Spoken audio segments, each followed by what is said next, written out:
This is Kevin Amhesrt, and today we're drinking Amhesrt Brewing Jess.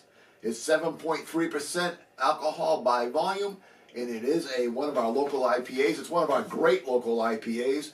Amhesrt Brewing's been around, I think, since 1997. They're one of the oldest breweries in the area. But probably at least in Western Massachusetts, it's definitely I think the second oldest one in Western Massachusetts. It does have, where did it go? Mosaic, Simcoe, and Citra hops in it. And, been going to Amhesrt Brewing off and on for years. And they were a traditional brew pub way back in the day. You had your browns, you had your red ales. But then the IPA revolution took it over, and they really kicked it up a notch with some of these IPAs. And they got the Jess and the Juliet, which are two great IPAs that I love to get them whenever I can. Let's go ahead and give it a crack. Now, I have had this beer before, but I've never had it in a can before. I happened to just notice that it was brewed in South Deerfield, Mass. On the can, which means it's contract brewed at Berkshire Brewing, because that's who's in South Deerfield. Speaking of one of our old Western Mass breweries. Let's take a look and see what we got. Oh, as always, if you like the reviews, please subscribe and go ahead and leave comments.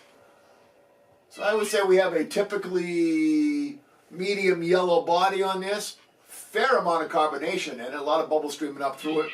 We had I guess probably 3 fingers of just slightly Eiffel White head on it. Let's do the aroma. And you got a nice pine. So you got a nice grouping of pine. A little bit of citrus in there, maybe a little bit of lemon. Yeah, but definitely pine is the prevalent aroma on it. Let's go ahead and do the taste.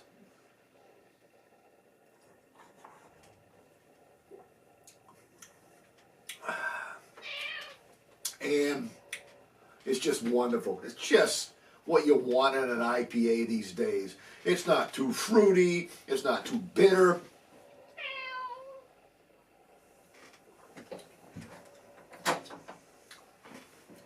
So you get that nice pine, fresh cut grass.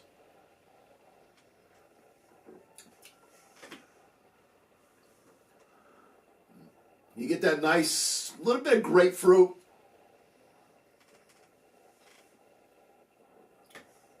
A little bit of orange juice. It finishes quite dry.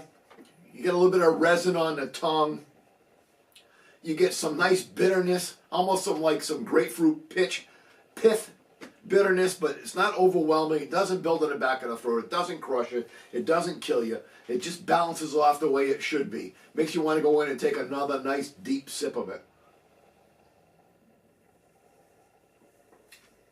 As you can tell, I'm really digging this. As I said, it's got the nice fresh cut grass, the pine. You got some citrus undertones, a little sweetness in the orange juice.